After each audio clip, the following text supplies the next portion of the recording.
तुम्ही मुलुंडच्या चाळीत राहायचा. हो, चेक नाका, मुलुंड नाही, मुलुंड चेक नाका. 86 साली जेव्हा तुम्ही पहिलं डेक्कनला दुकान टाकलं, फर्निचर चालू असताना बरेचसे प्रतिष्ठित व्यक्ती येऊन सांगायचे की इथे तुझं दुकान चालणार नाही. म्हणजे डायरेक्टली सुरुवात करायच्या आधीच एकदम बॉम्ब फोडला. डोंगर चढायचं खूप सोपं आहे, तिथे थांबायचं हे खूप अवघड आहे म्हणे. तू तिथपर्यंत पोचलायस. हे वाक्य अजून मला आठवतंय. घरी बसून व्यवसाय होत नाही. 12 तासी करायला लागतं, 14 तासी करायला लागतं. 86ला जेव्हा दुकान चालू केलं तेव्हा मी रात्री 12 वाजेपर्यंत मी दुकान चालू ठेवायचो. मी 2000 पासनं फ्रँचायझी द्यायचं चालू केलं. 1996ला जे काही 5-6 दुकान होते ते आपले स्वतःचे होते. FC road, Lakshmi road, Kolhapur, Sangli आणि कराड. आजही आजच्या कस्टमरची एक मेंटॅलिटी असते, रिझनेबल रेटमध्ये कपडे मिळावे. आणि शक्यतो पुण्यात म्हणजे बार्गेनिंग जर केलं नाही तर तो पुणेकर नाही असं म्हणतात. मला एक प्रश्न विचारायचा आहे, तुमच्या जीवनातला असा कुठला एक अनुभव आहे की तो तुम्ही कधीच विसरू शकत नाही? डेंजर अनुभव आहे की तो तुम्हाला आजही तो आठवतो?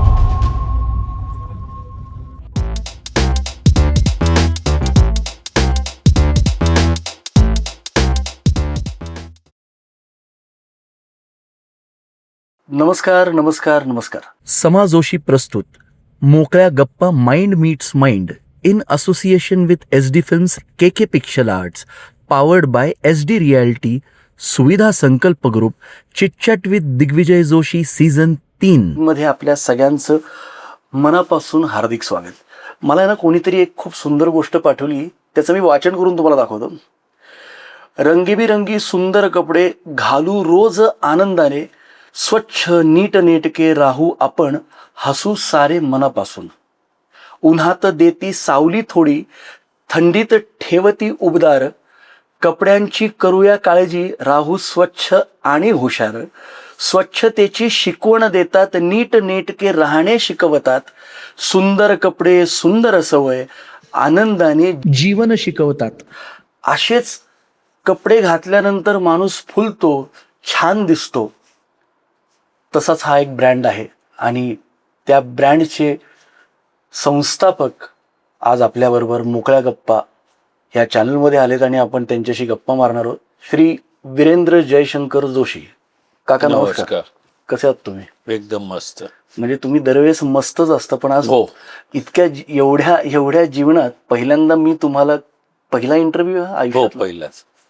बाकी असं आयुष्यात असे घरात इंटरव्ह्यू दिले? इंटरव्ह्यू नाही झाले म्हणजे. पण मला असं कळालं तुमच्या मुलाकडून की तुमच्या घरातले सगळेच तुमचे रोज इंटरव्ह्यू घेतात. म्हणजे असं आहे का काही?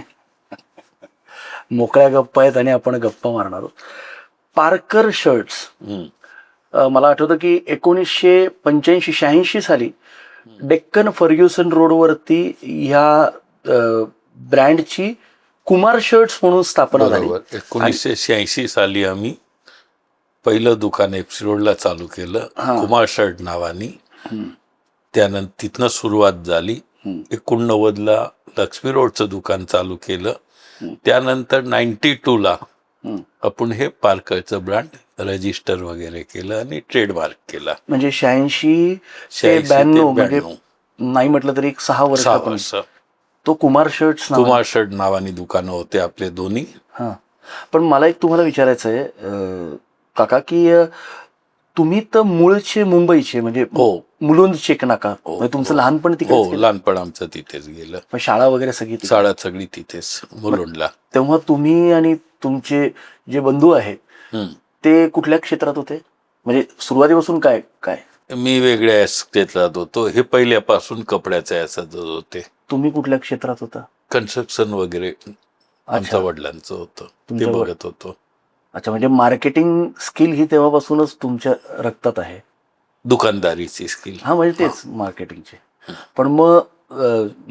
पण मुंबई एवढं मास, म्हणजे आपण म्हणतो दादर, अंधेरी, का मुंबईमध्ये दुकान आणि मुंबईमध्ये कापड व्यापार खूप मोठा आहे. तर मग तुम्ही मुंबईला न उघडता पुण्यात आलो? म्हणजे काय रिझन काय होतं त्याच्या मागचं? असं काहीच नव्हतं. पुण्यात दुकान टाकायचं होतं, पुण्यात स्थायिक व्हायचं होतं म्हणून. मुंबई आवडत नव्हती? नाही, मुंबई आवडते ना, अजूनही आवडते.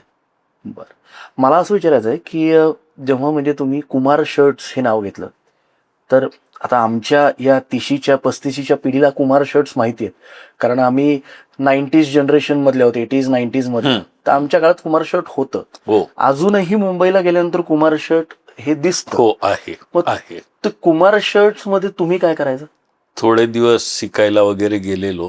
बर. तिथे मी सगळे कामं केलेत. आमचे मोठे बंधू होते, ते कुमार शर्टचं मार्केटिंग ते करत होते सगळंच. अच्छा. जे कुमार शर्ट चालू झालं हे आमच्या मोठ्या बंधूंनी केलं. बाप. मार्केटिंगचं. मार्केटिंग. ओनर वेगळे होते. हो. आणि म्हणून मग ती 86 साली तुम्ही फ्रँचायझी. तेव्हा याला फ्रँचायझी म्हणतच नव्हते. अच्छा, फ्रँचायझी हा शब्द आत्ता आलाय. आत्ता आलाय. मग तेव्हा काय शब्द होता? तेव्हा आठवत नाही मला, पण असं काही नव्हतं. अच्छा, म्हणजे हे फ्रँचायझी मग आता ते आत्ता सगळं हा हे सगळं आत्ता आलेलं एक 5-10 वर्षापूर्वी सुरू झालं. 15-20 वर्षापूर्वी. 15 वर्ष. म्हणजे मी 2000 पासनं फ्रँचायझी द्यायचं चालू केलं. 1996ला जे काही 5-6 दुकान होते ते आपले स्वतःचे होते. FC road, Lakshmi road, Kolhapur, Sangli आणि कराड. बापरे. म्हणजे हे तेव्हा पहिले फ्रँचायझी म्हणा किंवा जे काय म्हणाल तो म्हणजे कॉन्सेप्ट मी चालू केला. 86 साली वीरेंद्रजी, मला तुम्हाला विचारायचं आहे की 86 साली जेव्हा तुम्ही पहिलं डेक्कनला दुकान टाकलं, म्हणजे डेक्कन हा तेव्हापासूनचा क्रीम एरिया आहे, म्हणजे आपण म्हणतो लक्ष्मी रोड, डेक्कन. नाही, तेव्हा मार्केट म्हणजे लक्ष्मी रोडच होतं. डेक्कन नव्हतं. मला फर्निचर चालू असताना बरेचसे प्रतिष्ठित व्यक्ती येऊन सांगायचे की इथे तुझं दुकान चालणार नाही. म्हटलं बहुतेक तरी मला वाटतंय की चालणार. त्यांना हे म्हणणंही योग्य नव्हतं की नाही मी चालून दाखवणार, हे योग्य नव्हतं. इतके मोठे होते सगळे. बापरे. म्हणजे डायरेक्टली सुरुवात करायच्या आधीच एकदम बॉम्ब फोडला. नाही, तो त्यांचा अनुभव होता. आणि तेव्हा एक ट्रेंडच नव्हता. लक्ष्मी रोड सोडून कपड्याचं दुकान बरोबर आहे. ट्रेंड नव्हता तेव्हा. आणि आम्ही पहिलं केलं. आणि तेव्हा रेडीमेडचाही ट्रेंड नव्हता. बरोबर. मी तुम्हाला सुरुवातीलाच म्हटलो की 86 साली पहिलं पुण्यातलं रेडीमेड दुकान जे असेल कपड्याचं ते कुमार शर्ट्स. सर्वसाधारण लोकांसाठी रेडीमेड गारमेंट हे नव्हतं तेव्हा. ब्रँडेड होते 2-4, ते खूप कमी लोक वापरायचे तेव्हा स्टिचिंग करून. आणि त्या काळात स्टिचिंग काहीतरी 50 रुपये होती शर्टची सिलाई, किंवा मे बी 25-30 रुपये असेल. त्या हिशोबाने आम्ही 25 रुपयाला शर्ट विकायला सुरुवात केली. आणि 4 दिवसांनी ज्यांनी सांगितलेलं की इथे नको टाकू दुकान, तेच आले सगळे. ते आले. आणि आनंद झाला आम्हाला की तू इथे दुकान चालवतोयस. 25 रुपयाला शर्ट होता का तुमचा? 86ला 25 रुपयाला शर्ट होता. बापरे. मी तुमची मुलाखत घेण्याचा खरं योग आला. मी खूपशा इन्क्वायरी केल्या पार्कर शर्ट्स बद्दल आणि कुमार शर्ट्स बद्दल. तर मला माझ्या मित्रांच्या वडिलांनी सांगितलं की अजूनही त्यांच्याकडे 40 रुपयाचा शर्ट आहे. नाही, आता 250 रुपयाला. आता 250 रुपयाचा, पण तेव्हाचा 40 रुपयाचा शर्ट अजूनही काही 25 पासून 25 रुपयापासून सुरुवात होती, ते पुढे 100-110 पर्यंत होती. मी असं ऐकलं की तेव्हा लाईन लागायची. हो, लक्ष्मी रोडला 10 ते 15 दिवस आमचा इथे लाईन होती. आणि कोल्हापूरला जवळजवळ महिना ते 1.5 महिना तिथे लाईन होती. म्हणजे मग मी हे पण ऐकलं कोल्हापुरात की नेमकं महालक्ष्मी मंदिराची लाईन आहे का? हो, लोक विचारायचे कपड्याच्या दुकानात जायची लाईन आहे का दर्शनाला जायची लाईन आहे. तेव्हा एवढ्या स्पर्धा वगैरे नव्हते, तेव्हा नव्हते. पण तेव्हा मोठे ब्रँड होते ना, रेमंड होता, 5-6 मोठे ब्रँड होते, पण ते वेगळ्या याच्यात होतं. तुमच्या त्या काळात म्हणजे तुम्ही मला सांगितलं की 25 रुपयाला तुमचा शर्ट होता, तर एंडिंग कॉस्ट काय होती? म्हणजे शेवटचा शर्ट कितीचा असेल? 125. त्याच्या पुढे नाही. मला एक विचारायचं आहे की तुम्ही त्या काळात म्हणजे 86ला तुम्ही, आपण फ्रँचायझी नको म्हणायला कारण ते दालन म्हणूया, ते पुण्यात दालन चालू केलं कुमार शर्ट्स म्हणून. 6 वर्षाच्या या सगळ्या मोठ्या कामगिरीनंतर, म्हणजे तुमचे अफाट कष्ट आहेत त्याच्यात, कारण कुठलंही दुकान चालवायचं असेल तर त्याला खूप जास्त चिकाटी लागते आणि त्याच्यातला अभ्यास लागतो. आणि तसं तुमच्या घरातनंच तुमच्या वडिलांकडूनच ते स्किल्स आलेले आहेत, तर त्या गोष्टीचा उपयोग झाला. तेव्हा तुम्हाला एक, म्हणजे आता आमच्या पिढीला प्रश्न पडलाय की तुम्हाला आता कपडा कुठलाही जरी हातात दिला तरी तुम्हाला त्याच्या टचवरनं कळतं की काय क्वालिटीचं हे हो कापड आहे. हो हो. तेव्हा हे सगळं कापडाचं वगैरे कसा सिनारिओ होता, म्हणजे एवढा जर वेग होता तुमच्या बिझनेसमध्ये तर त्याचा माल कसा यायचा, त्याचं कसं म्हणजे प्रॉफिट रेशो कसा असतो? प्रॉफिट रेशिओ हा पहिल्यापासून आमचा इथे मिनिमम असतो. अच्छा. मिनिमम असतो आणि आपण म्हणतो की एक सर्वसाधारण लोकांना परवडणारे कपडे हम्म. की घेतल्यावर असं वाटलं पाहिजे की नाही हे रिझनेबल आहे. बरोबर. त्याच्यावर तुमची मी कधी कधी ऍडव्हर्टाईज बघितली की 100% कॉटन तुमच्याकडे, असं ती टॅगलाईन असायची. हो, 100% कॉटनचे शर्ट येतात. ते थोडेसे कॉस्टली असतात. मिक्स अच्छा. असेल तर ते थोडेसे स्वस्त असतात, म्हणजे शॉर्ट सिंथेटिक. अच्छा, बरं. कुमार शर्ट्सचं मी नाव ऐकलंय. तर Kumar shirts, shirts and trousers, त्यानंतर 95 साली ना पार्कर चालू केलं तुम्ही? 92 92 92. पार्कर शर्ट्सचा माझ्याकडे अजूनही लोगो आहे का आम्ही बघतो तर Parker shirts and trousers. Trouser, बरोबर. आता मला तुम्हाला सगळ्यांना आवडेल सांगायला, वीरेंद्रजी काका समोर बसलेले आहेत, त्यांचा मुलगा इकडे बसलाय लोकेश, आता तो ही सगळी धुरा उत्तम पद्धतीने सांभाळतो. मला एक गोष्ट तुम्हाला विचारायची, पहिल्यांदा पार्कर शर्ट्स अँड ट्राउझर्स होते, त्यानंतर आता पार्कर मध्ये काय काय आलंय? त्याचे शर्ट्स, ट्राउझर्स, जीन्स, त्यानंतर टी शर्ट्स, त्यानंतर रुमाल, त्यानंतर सॉक्स, अजून थोडं खोलात जाऊ, त्यानंतर पाकिट, त्यानंतर बेल्ट, त्यानंतर अंडरगार्मेंट्स, त्यानंतर बनियन्स, आणि आता ट्रॅक पॅन्ट ही तुमची, ट्रॅक पॅन्ट प्लस अजून एक, सॉरी मला माफ करा, त्याच्यानंतर तुम्ही कुर्ताज आणि पायजामा पण चालू केला. कुर्ता पायजामा हे म्हणजे चालू आहे. पण मग शर्ट्स ट्राउझर्स नंतर एवढा सगळा मोठा व्यापार म्हणजे कशा, म्हणजे काय? लोकांचा ट्रेंड बदलत असतो, त्या हिशोबाने मागणीनुसार आम्ही आणि एक एक एक एक डेव्हलप करत जातो. मला वाटतं 92, 93, 94, 95 नंतर विविध 2-3 मोठे मोठे वेगळे ब्रँड झाले, मी त्यांची नावं नाही घेत. 96, 97 नंतर तेव्हा 2 ब्रँड झाले होते. हो, आलेत. आणि त्यानंतर बरेचसे ब्रँड आले, खूप आले. आता तर गल्लीबोळातही ब्रँड चालू आता कोणी ब्रँड करतं. मला एक सांगा, हा एक सर्वात महत्वाचा प्रश्न आहे जो माझ्याबरोबर का माझ्या टीम मेंबर्सला आम्हाला दरवेळेस पडतो, की काही कापडं, काही शर्ट्स घातल्यानंतर का काही पॅन्ट्स घातल्यानंतर काही जणांना ॲलर्जी असते आणि रॅशेस येतात. कारण सिंथेटिक कापड असतं, पॉलिस्टर जे पूर्वी आपण म्हणायचो ते असल्यामुळे, प्रमाण थोडंसं प्लस मायनस असल्यामुळे ते प्रॉब्लेम काही लोकांना येऊ शकतो, काही लोकांना काहीच होत नाही. काका मला विचारायचं आहे की आपण नेहमी म्हणतो, आपल्या घरातले नेहमी म्हणतात की बाबा कुठलंही शर्ट आणला का कुठलेही कपडे आणले तर ते पहिले धुवायचे आणि मग घालायचे, काय रिझन काय? आता तुम्ही कापड व्यापारी आहात म्हणून मी विचारतो तुम्हाला. कापड बरेच जागेवर फिरतं, म्हणजे कापड येतं, मग त्याला कटिंग करतो, कटिंग केल्यानंतर मशीनवर जातं, त्यानंतर गाज बटन होतात, ओव्हरलॉक होतो, साईड मुंडा होतो, कॉलर अटॅच होतो, तर बरेच याच्यात फिरलेले असल्यामुळे किंवा इथनं इथे मग त्यामुळे धुवून घातलेलं जास्त बरं. अच्छा, म्हणजे तुम्ही काय करता? मी धुवूनच घालतो. मला एक विचारायचा प्रश्न, तुम्ही तुमच्या दुकानातलेच कपडे वापरता का तुम्हाला कुठला दुसरा ब्रँड आवडतो? मी माझाच इथले शर्ट वापरतो. काय साईज तुमच्या शर्टची? माझी साईज 40. लाईफ मध्ये फक्त तुम्ही तुमचेच कपडे घातलेत का दुसरं नाही? 86 नंतर मी माझ्याच दुकानातले कपडे घातलेत. ही खूप महत्वाची गोष्ट आहे, कारण माझे मुलंही माझ्याच दुकानातले कपडे घालतात. मी आज पार्करचा सुंदर शर्ट घातलाय. बरोबर आहे. मला फार आवडतो हा कलर. मी पार्करचा शर्ट घातलाय.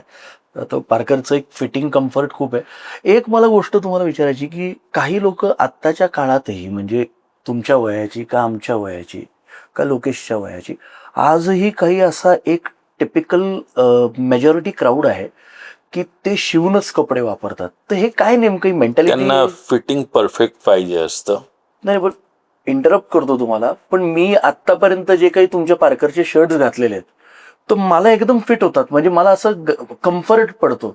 तर म्हणजे शिवून, म्हणजे मला एक लॉजिक आजपर्यंत जरा थोडंसं कळालं नाही की रेडीमेड कपडे न माप घेता 42 साईज असती, पण एखाद्याच्या अंगाला रेडीमेड कपडे म्हणजे पार्करचा तो एकदम परफेक्ट कसा बसतो? एखाद्याला परफेक्ट बसतो, एखाद्याला थोडंसं प्लस मायनस होतं, छातीला पाव इंच लुजिंग असतं किंवा फिटिंग असतं, मग स्लीव्सचं मेजरमेंट असतं, शर्टची लांबी असते, कॉलरची साईज असते, हे तसं वेगवेगळं असतं. मग मग जर काही लोकांना अजिबात 19-20 आवडत नाहीये, ते स्टिचिंग करून घेतात. मेजॉरिटी किती किती पर्सेंट? आता मेजॉरिटी रेडीमेड लोक वापरतात. 99% आपण म्हणू. 95% तरी असेल. पण मग हा प्रश्न खूप सुंदर आहे की जे लोक तुमच्याकडे येतात, आता समजा माझा डीओपी तुमच्याकडे कपडे घ्यायला आला, त्याला दिवाळीची कपड्याची खरेदी करायची आणि त्यांनी शर्ट्स घेतले, आपण ऑफरकडे नंतर येणार आहोत कारण तुमच्याकडे ऑफर्स असतात, त्या ऑफरवरती आपण नंतर येऊचा. तर समजा त्याची आता 42-44 त्याला तो शर्ट लागतो आणि त्यांनी 44चा 44 साईजचा तुमच्याकडे शर्ट घेतला आणि त्याला तो बसत नाही पण त्याला तो कलर आवडला, तर मग तुमच्याकडे काही वेगळे ऑप्शन्स असतात त्याच्यात? त्यावेळेस तुम्ही गिरायकाला कसं मॅनेज करता? एक तर दुसरं चॉईस करायला लागतं, नाही तर 1-4-5 दुकान ज्या एरियातले असतील तिथनं जवळपास असेल तर तिथनं आम्ही अरेंज करून देता तुम्ही. मोस्टली काही काही गोष्टी आजही आजच्या कस्टमरची एक मेंटॅलिटी असते की रिझनेबल रेटमध्ये कपडे मिळावे. बरोबर. आणि शक्यतो पुण्यात म्हणजे बार्गेनिंग जर केलं नाही तर तो पुणेकर नाही असं म्हणतात, कारण पुणेकर हा बार्गेनिंग पहिला करतो. आणि जर असं नाही आहे ना, पण जर नाहीये. मी 86 पासून लक्ष्मी रोडला 89ला लक्ष्मी रोडला दुकान चालू केलं, तेव्हापासून आजपर्यंत शक्यतो एखादा तर ऑप्शनल असेल किंवा 10-20 रुपये कमी केलेत, नाहीये म्हणून कमी केलेत, पण मी देताना एकच सांगतो, नंतर आणून द्या. बार्गेन आजपर्यंत नाही केलं? आजपर्यंत नाही. पण करतात ना लोक बार्गेनिंग? लोक करतात. मी तेच विचारतोय, कारण जर त्यांच्या बरोबर त्यांची सौभाग्यवती असेल तर अजून डबल बार्गेनिंग होतं असं मी पाहिलं पण आहे. कारण मी स्वतः कपडे खरेदी करायला गेलो तर माझी बायकोच बार्गेनिंग करायला लागते. करतात पण ठीक. तत्व ठरलेत तुमचे. मला एक विचारायचं आहे, 92 साली जेव्हा तुम्ही पारकर हे नाव दिलं, पारकर म्हणजे तसं पाहायला गेलं तर आय एम सॉरी बट हे थोडं एक US साईडचं वगैरे नाव आहे. आमचा एक सिनेमा आला होता स्पायडरमॅन म्हणून, त्या स्पायडरमॅनचं नाव दाखवलंय पीटर पार्कर. हो, असे बरेचसे आहेत. सो पार्कर का? पार्कर एक वेल नोन नाव आहे, जनरल लोकांना माहिती असतं. काही आडनाव सुद्धा आहेत. 2-3 ब्रँड तेव्हा पार्कर म्हणून होते, त्यामुळे आम्ही ते सिलेक्ट केलं आणि आम्हाला बरं वाटलं. नाही पण जेव्हा आता तुम्ही हे जे ब्रँड तुमचा केलेला आहे, तर त्याच्या खाली तुम्ही आधी होतं पार्कर शर्ट्स अँड ट्राउझर, आता त्याच्या खाली तुम्ही नाव टाकले पार्कर द न्यू यू. हे स्लोगन बदलत असतो. हे कोणी बदललं आता पुढच्या अपग्रेड? 2000 साली जेव्हा आम्ही लोगो हे सगळं बदललं, लोगो बदलला, तेव्हा मग खाली डिझाईन करतो, मग त्यातनं 2-4 सजेशन येतात, मग त्यात आम्ही ते केलं. खरं बघायला गेलं तर पार्करचा तुम्ही खूप सुंदर पद्धतीने सांगितलं की त्याच्यात एक वजन आहे, पण इंग्लिश लँग्वेजमध्ये पार्करचं मिनिंग आहे कीपर ऑफ द पार्क, म्हणजे स्वतःच्या बागेचा रखवालदार. म्हणून मी मगाशीच तुम्हाला सांगताना म्हटलो की कापड हे फुलासारखं आहे, त्याच्यात तुम्ही पार्करचा मराठी अर्थ असा होतोय पार कर. पार्कर. अच्छा, म्हणजे तुम्ही सगळ्या उत्तम गोष्टी पार करा. मी कधी, हा मराठीचा अर्थ आहे. मला अजून एक 2-3 प्रश्न तुम्हाला विचारायचे. एवढ्या सगळ्या गोष्टी होत्या, तुम्ही मला सांगितलं की तुमच्या बालपणी तुमचे पिताश्री जयशंकर जोशीजी, त्यांचं रिअल इस्टेट आणि कन्स्ट्रक्शन मध्ये खूप मोठा छान पद्धतीचा ते व्यवसाय करायचे. तर तुम्हाला छोटा होता, मोठा नव्हता. नाही, कुठली गोष्ट छोटीच असती, तुमच्यासाठी छोटी पण आमच्यासाठी मोठी आहे, कारण विचार मोठे आहेत तुमचे. तर तुम्हाला हा व्यवसाय करायची काय इच्छा झाली? म्हणजे तुमच्या बंधूंनी केला म्हणून मी बरोबर सुरू केला, मग तुम्हाला का वाटलं याच्यात यावं? त्यांना कोणतरी बरोबर पाहिजे आणि दोघांनी मिळूनच करायचं असं ठरलेलं होतं. अच्छा, असं म्हणा. जॉईंट फॅमिलीचा पहिल्यापासून कॉन्सेप्ट आमच्या घरात होता. जर मी ठरवलं असतं की कन्स्ट्रक्शनचं करायचं तर ते माझ्या बरोबर आले असते, पण मी लहान असल्यामुळे त्यांनी ठरवलं आणि मी बरोबर गेलो. अच्छा, असं आहे. बरोबर आहे.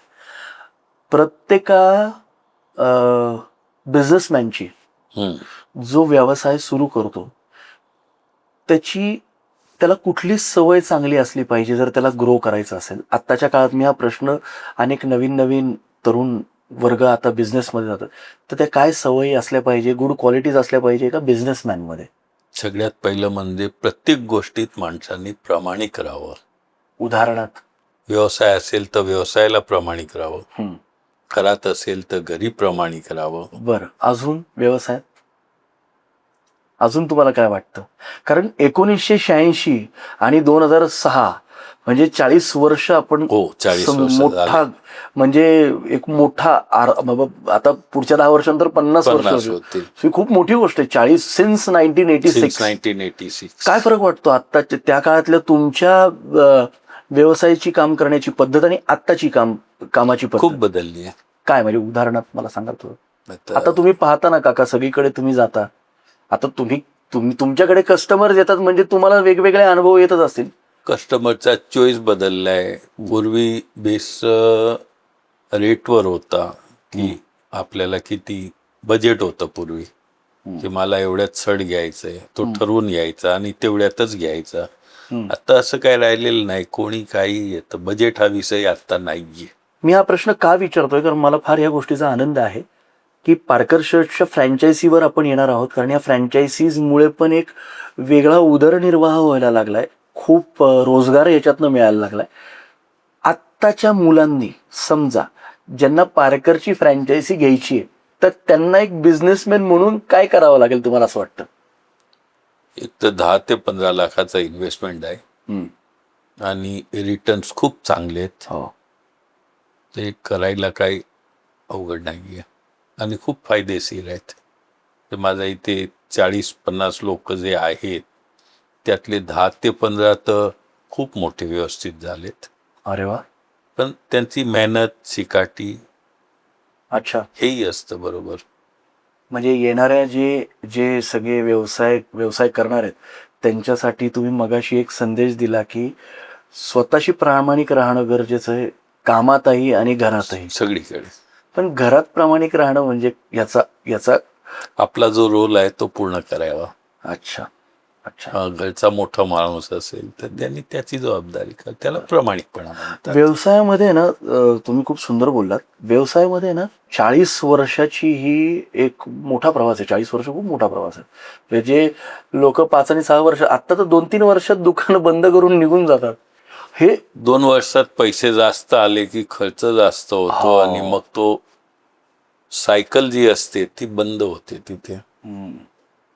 त्यामुळे ते बंद करायला या 40 वर्षात तुम्हाला म्हणजे प्रत्येका बिझनेसमॅनला ह्या अडचणी येतातच आणि संघर्ष सगळ्यांना येतात. ह्याच्यातनं आदरणीय अंबानी साहेब पण चुकलेले नाहीये. नाही, या 40 वर्षात गारमेंटमध्ये काय चॅलेंजेस होते, काय अडचणी आल्या?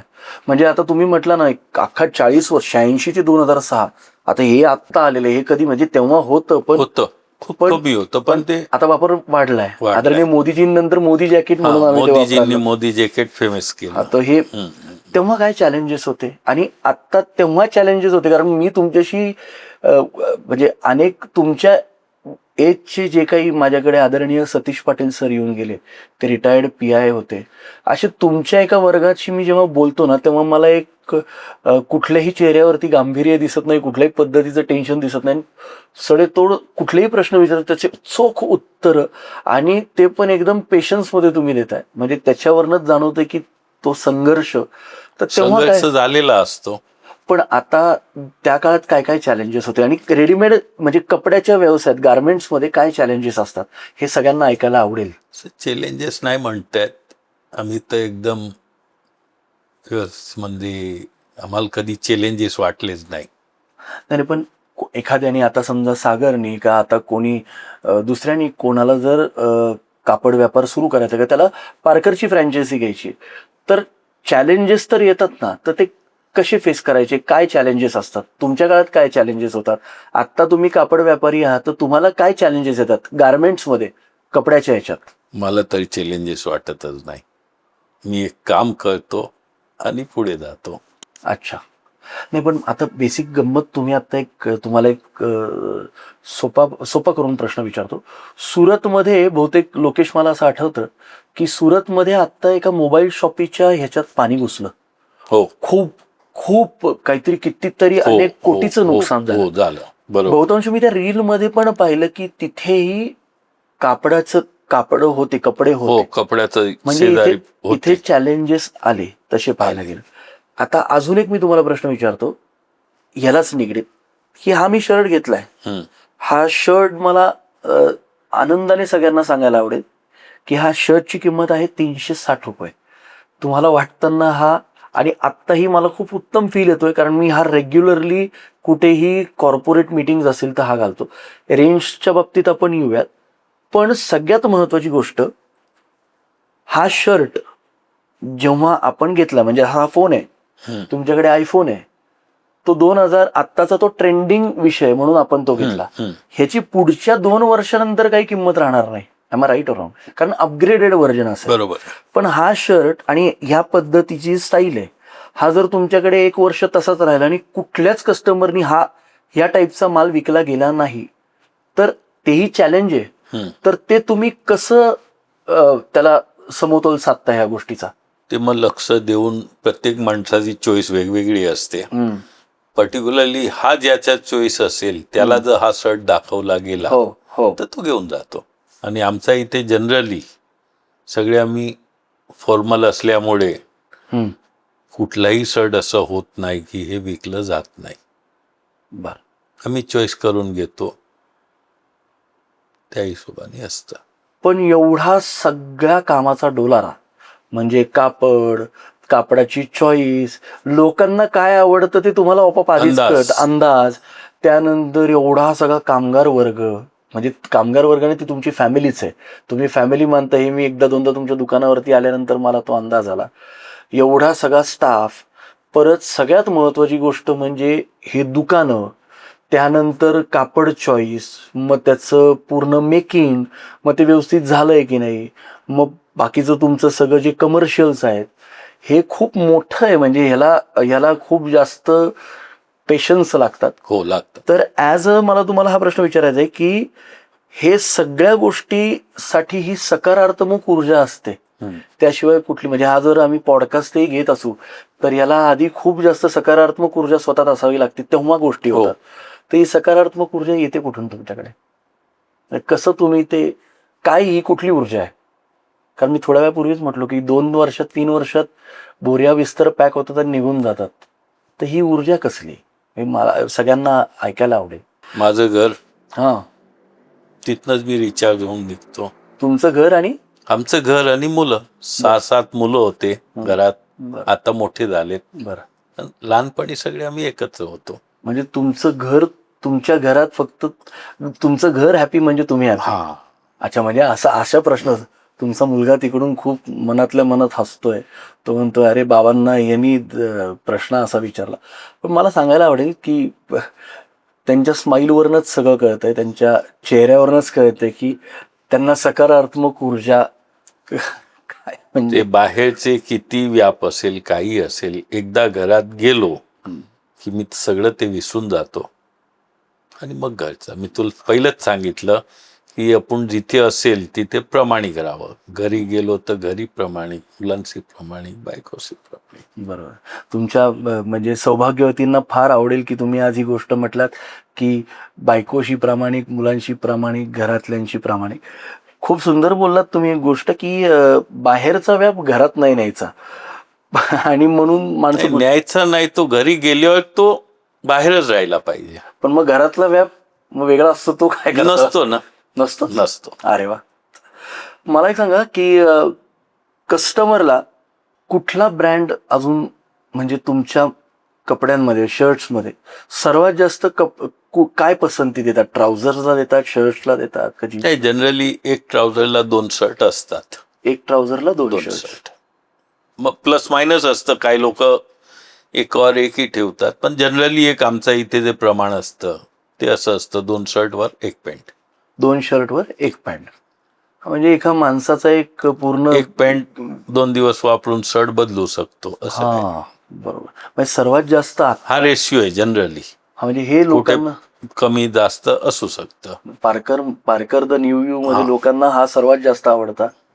जसं आम्हाला रुपालीमध्ये गेल्यानंतर इडली चटणीच आवडते, तसं पार्करचा 2 शर्ट 1 पॅन्ट. ह्या ऑफर्सचं काय नेमकं गणित आहे वीरेंद्रजी, मला सांगा जरा प्लीज. आता सगळीकडे बार्गेनिंग होतं, आपण बार्गेनिंग करत नाही, त्यामुळे गिरायकांना थोडंसं काहीतरी द्यावं म्हणून एक ऑफर्स चालू केले. आपल्याकडे सुरुवातीचा शर्ट कितीला आहे आत्ताच्या काळात? 2000 स्टार्टिंग रेट. आपण 500 रुपयाला 2 शर्ट विकतोय, म्हणजे 250ला एक झाला. 250ला एक झाला. आणि हा मी 360चा घातलेला आहे. 360चा नसेल, 390चा. 390चा, सॉरी 390चा, म्हणजे 390चा असेल. 390 माफ. मग त्याला काही वेळा आपण 500ला 2 विकतो, काही वेळा 600ला 2 विकतो. अच्छा अच्छा. मग मला अजून एक विचारायचं आहे की आता ह्या शर्टला मी तुम्हाला प्रश्न विचारतो, तुम्हाला काय वाटतं की मी हा शर्ट कधी घेतला असेल? बघू अंदाज. 60 महिने तरी झाले. परफेक्ट 8 महिने झालेत. मी तुम्हाला म्हटलो ना की बारीक नजर आणि लक्ष ती ही फार महत्वाची गोष्ट आहे. सोशल मीडिया तुमच्या काळात नव्हता. तुमच्या काळात होती माउथ पब्लिसिटी. नंतर 90 ते 95 आणि 96 मध्ये केबल टीव्हीचं जास्त जाळं पसरलं. केबलवर ऍडव्हर्टाईज द्यायला सुरुवात झाली होती. नंतर मग कुठे दांडियाचे कार्यक्रम असतील का कुठले फंक्शन असतील, फारसं मी जाहिरात हे फारशी केलेलीच नाही. सगळी माउथ पब्लिसिटी. एक जण घेऊन गेला की 4 जणांना घेऊन येतो. म्हणजे खरं सोशल मीडिया तेव्हाच हे. हा. पण मग आता का सोशल मीडियाची गरज लागते? आता सोशल मीडियात उतरावं लागतंय. तसं बघायला गेलं तर काळाप्रमाणे सगळं चेंज होतं. कपडे पण चेंज झाले. आधी बेल बॉटम पॅन्ट होता, आता नॅरो. आता मला तर वाटतं अजून परत बेल बॉटम येणार. परत बेल बॉटम, सायकल. पण मग सोशल मीडिया का महत्वाचं असं वाटतं? कारण आता तुमच्या पार्कर शर्टचे पण जेवढे सगळे ज्यांनी फ्रँचायझीज घेतल्यात, तर ते आता मी तुमचं बघतोय की हे इन्फ्लुएन्सर्स आहेत. आता मी तुमची आज मुलाखत कुठलंही पेड प्रमोशन नाही आहे, मोकळ्या गप्पा आहेत, तुम्हाला माहिती आहे. पण मी तुम्हाला सगळ्यांना सांगितलं होतं की मी आता जे व्यवसाय करणारे लोक आहेत, जे व्यवसायात त्यांनी 20 वर्ष अधिक काम केले, त्यांच्याशी मी नक्की मुलाखत करणार. तसं कापडाच्या सेगमेंटमध्ये मी वीरेंद्र जोशीजींना बोलवलंय. तर तुम्हाला काय वाटतं की सोशल मीडिया किती महत्वाचं आहे? आता आहे, खूप गरज आहे. काय होतंय तुम्हाला आता तुमच्या एज, मे बी तुम्ही आता 55-60चे असाल आसपास, 60 वर्षाचे. तर तुम्हाला काय वाटतं किती महत्वाचं आहे सोशल मीडिया? आहे, गरज आहे. पण मग याचा अर्थ म्हणजे आपला ब्रँड तकलादूय असं नाही ना? नाही ना, असं नाही होत. पण मग ऍडव्हर्टाईज लोकांपर्यंत पोचावं. पण मी आपलं अगदी बरोबर बोलणं आलं की जेव्हा माउथ एक माणूस 4 जणांना सांगायचा, तर ते आत्ताही तो प्रकार जिवंत आहे. म्हणजे अजूनही आहे. पण सोशल मीडिया गरजेचं आहे. सगळ्यात महत्वाची गोष्ट, तुम्हाला एकाने प्रश्न विचारलाय, तर तो खूप सुंदर प्रश्न आहे. येणाऱ्या नवीन, परत हा प्रश्न आहे की येणारे जेवढे नवीन एंटरप्रेनर्स आहेत की जे व्यवसायात उतरणार आहेत, का त्यांना व्यवसाय करायचा आहे आणि त्यांना खूप सक्सेसफुल व्हायचंय, तर त्यांच्यासाठी अजून एखादी कुठलं तुम्ही ऍडवाइस देऊ शकाल? त्यांना काही सांगू शकाल? ऍडवाइस तर बरेचसे आहेत. नाही, प्लीज सांगा ना जरा, कारण आज खूप महत्वाचं आहे. जरा मला तुम्ही सांगितलं तर फार बरं वाटेल. असं समजा मलाच दुकान चालू करायचं, तर मला काय ऍडवाइस द्याल? पहिले दुकानाचे पैसे दुकानातच ठेवावे. हे कॉमन आहे, सगळ्यांना माहिती आहे, पण तरी ते पाळत नाही लोक. दुकानाचे पैसे दुकानात ठेवायचे, खिशात नाही टाकायचे. जे आपलं आहे तेवढंच खिशात टाकायचं. म्हणजे माफ करा, पण alcohol is injurious to health. तर एका रेस्टॉरंट बारमध्ये लिहिलं होतं, त्याच्या मालकाने त्याच्या पोराला ते ओपन करून दिलं आणि तो म्हटला की फक्त तू इथे बसायचं, इथे प्यायचं नाही. म्हणून ही गोष्ट. सगळ्यात महत्वाची गोष्ट की बिझनेसमध्ये जे अर्बन एरिया आहेत आणि रुरल एरिया आहेत, तर त्याच्यात जे तुम्ही आता सिटीज निवडताय, म्हणजे आता तुमचं पुण्यात आहे बरोबर, आता मगाशी म्हटलं तुम्ही कोल्हापुरात किती आहेत तुमची दुकानं? 2 दुकानं आहेत. कोल्हापुरात 3 दुकानं आहेत. कोल्हापुरात 3 दुकानं आहेत. सातारा, सांगली. तर तुम्हाला अजून कुठल्या ऑडियन्स पर्यंत अजून पोचायचंय?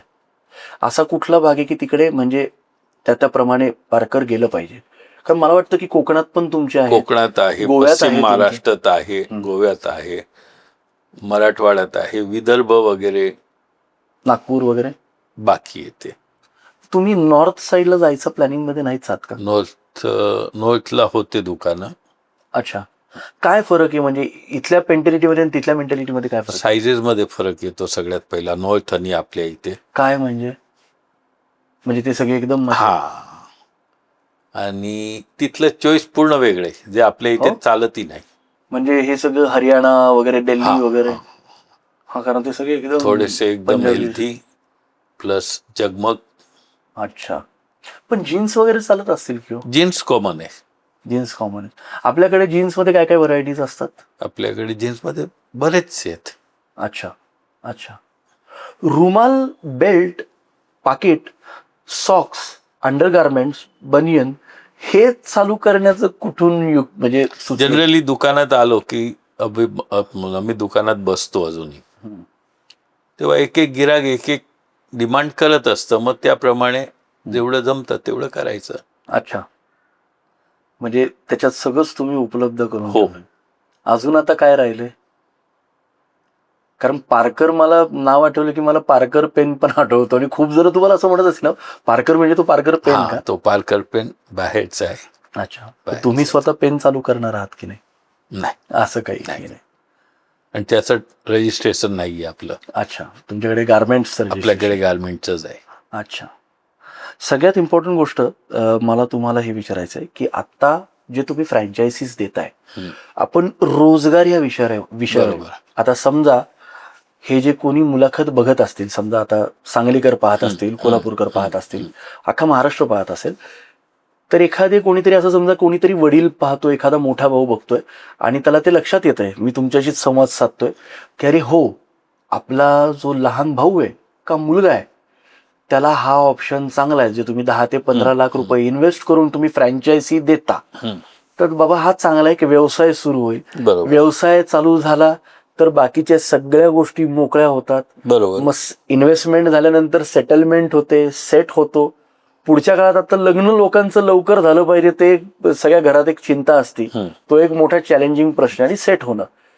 तर ज्यांना, ह्या मुलांना, हे जे कोणी ऐकतायत, तर त्यांनी हे सगळं प्रोसेस कशी करता, ही जरा तुम्ही प्रोसेस सांगू शकाल फ्रँचायझीची, की प्रोसेस काय तुमच्या फ्रँचायझीची? प्रोसेस एकदम सोपी आहे. हां.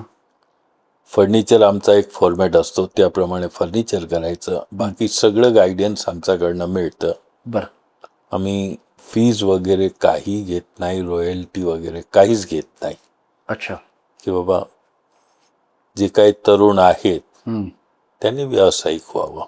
अच्छा, पण म्हणजे तुम्ही फर्निचर, म्हणजे तुमचं जे एक पेटंट फर्निचर पेटंट आहे सगळीकडे, तर ते पेटंट फर्निचर त्यानंतर त्यांनी करून घ्यायचं, नाही तर आम्ही गायडन्स करतो, नाही तर आमचे जे लोक असतात ते करून देतात. हे सगळं संपूर्ण गणित 10 ते 15 लाखात बसतं. 15 लाखात बसतं. मग ह्यासाठी संपर्क, तुम्हाला मी तर तुमचा संपर्क नंबर देईलच, पण ह्यासाठी कुठे यावं लागेल? मी आहे, माझा मुलगा आहे, अजून आमचे कोल्हापूरला पार्टनर आहेत, महेंद्रबाई म्हणून, मी तिघही जण मिळून बघतो.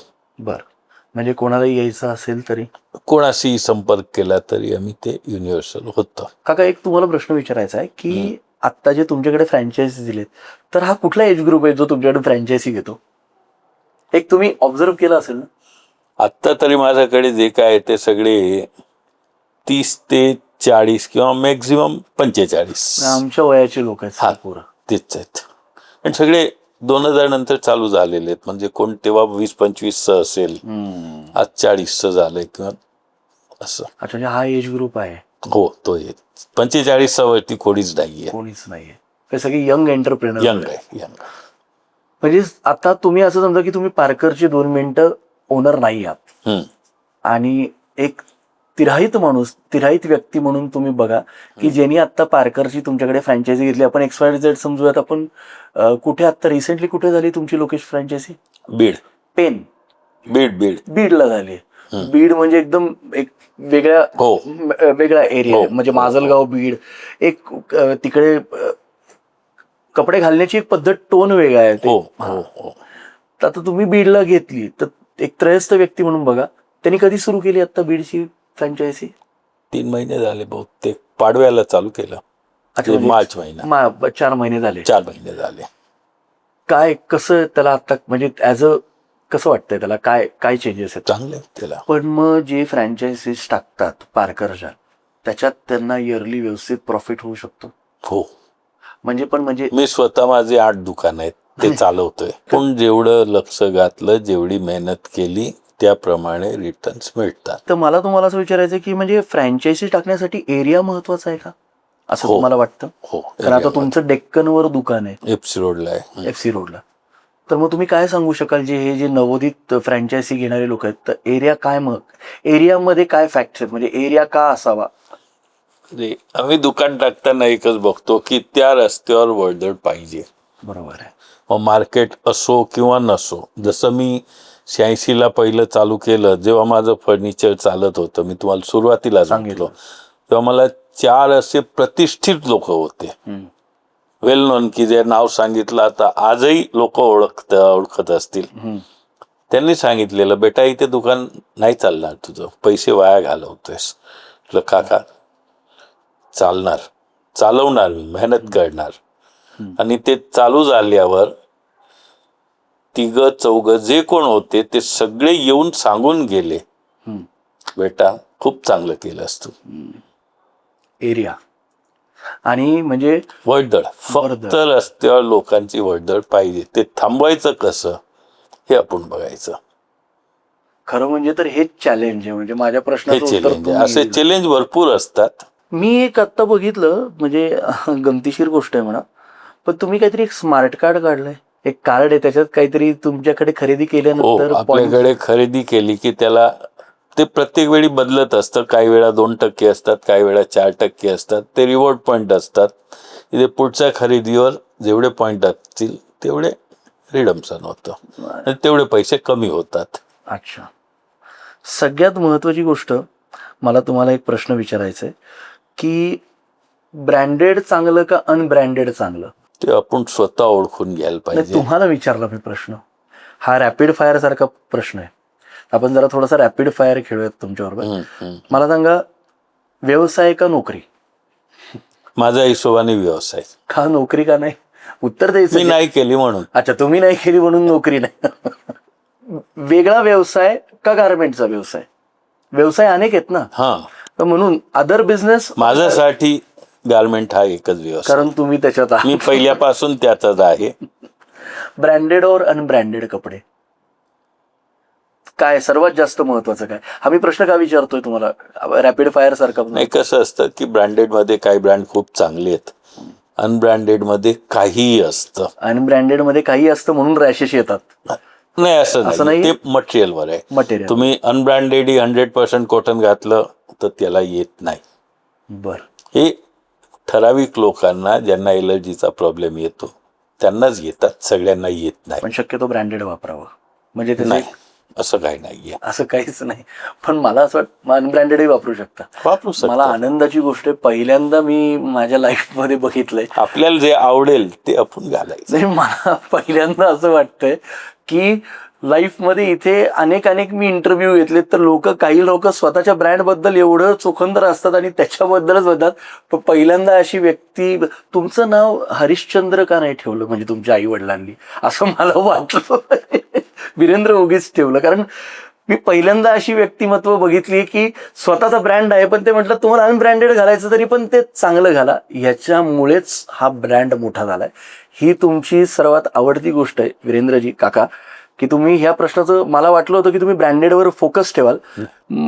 विच मॉडेल, फॅमिली स्टोअर और मल्टिपल फ्रँचायझी स्टोअर? मला तरी मल्टिपल फ्रँचायझीज वाटते. कारण काय की मी तेच करतोय. बर. फॅमिली स्टोअर जर मला आवडत असता तर मी पहिल्याच फॅमिली स्टोअर चालू केला असता. प्रॉफिट मार्जिन और सेल्स व्हॉल्यूम? Sales volume. का सेल्स व्हॉल्यूम? लोकांचं सॅटिस्फॅक्शन असतं त्यात. तुम्ही काही कमवता की नाही, म्हणजे तुमच्या? कमवतो ना. आम्हाला व्हॉल्यूम असला की भले प्रमाण कमी जास्त असतं पण प्रॉफिट असतो. Very good. Business in urban area और रूरल एरिया? दोन्ही चांगले. दोन्ही चांगले. म्हणजे गावातही चांगलंय, इथेही चांगलंय.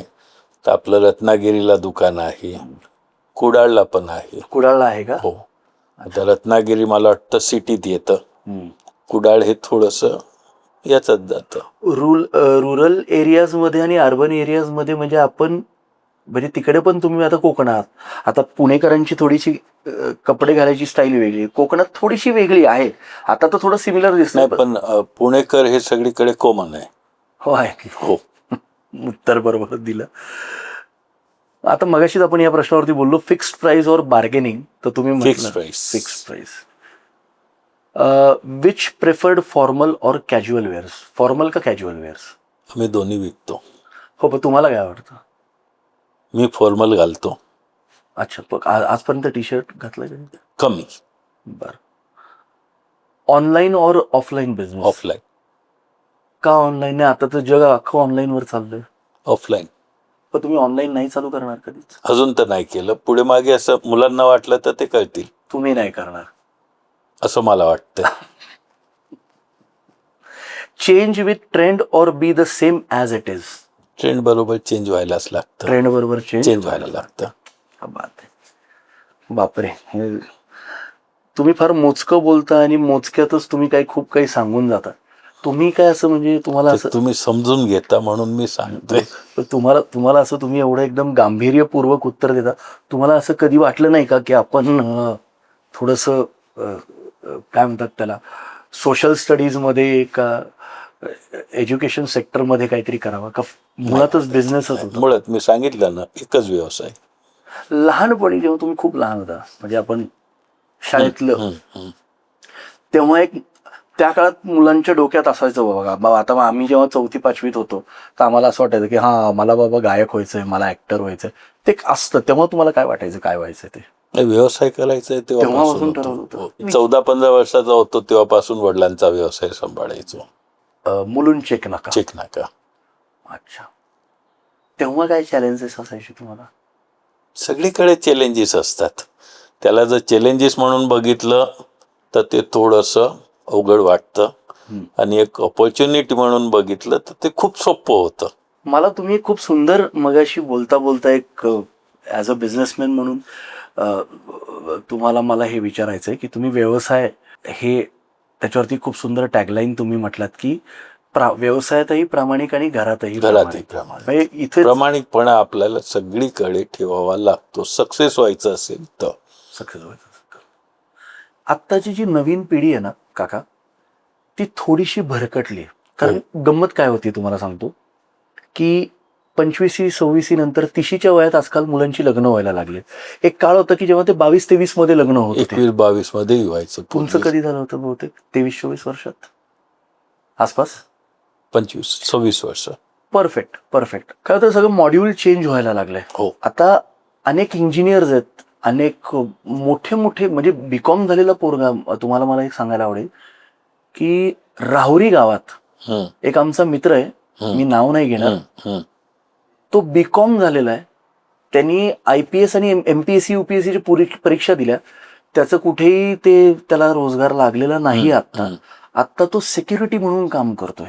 त्यात एक महत्वाचा मुद्दा असा आहे की जे मिळेल ते काम करायचं असतं, चॉईस नसतो. हे चॉईस करायला जातात, त्यामुळे त्यांना तो काम मिळत. अच्छा, पण मग हे जे आता म्हणजे मी तुम्हाला का विचारतोय, कारण तुम्ही 40 वर्षाची ही वैचारिक लिगसी आहे. काही साधं सोपं काम नाही एवढ्या वर्ष, कारण एवढे कॉम्पिटिटर झाल्यानंतरही 50हून अधिक सगळ्या गोष्टीचा येतो. होतं ना. पण आता तुम्हाला सांगतो की मला कुठल्या ब्रँडचे नावं नाही घ्यायचे, पण आता जीन्समध्ये एवढे ब्रँड झालेत, म्हणजे आउट ऑफ इंडियाचे पण ब्रँड झालेत, तुम्हाला माहिती आहे. बरेचसे खूप आले. तेव्हा एवढे नव्हते, तेव्हा काहीच नव्हतं. पण ह्याच्यातही तुम्ही तुमची पूर्ण जी वैचारिक नाव आहे आणि तुमचा ब्रँड आहे तो असा घट्ट तुमच्या विचारांनी धरून ठेवलाय, म्हणून आज हे फ्रँचायसीज वाढतात. हो. तर आत्ताचे जे पोरं गडबडून जातात, वेगळ्या मार्गाला जातात, जरा थोडंसं हर्डल आलं की घाबरून जातात. तुमच्या ह्याच्यात तर खूप हर्डल आलेत, पण तुम्ही हसून उत्तर देताय. तर त्या युवा पिढीला तुम्ही काय संदेश देऊ इच्छिता? पेशन्स. बरोबर ना, पण पेशन्स म्हणजे अजून काय?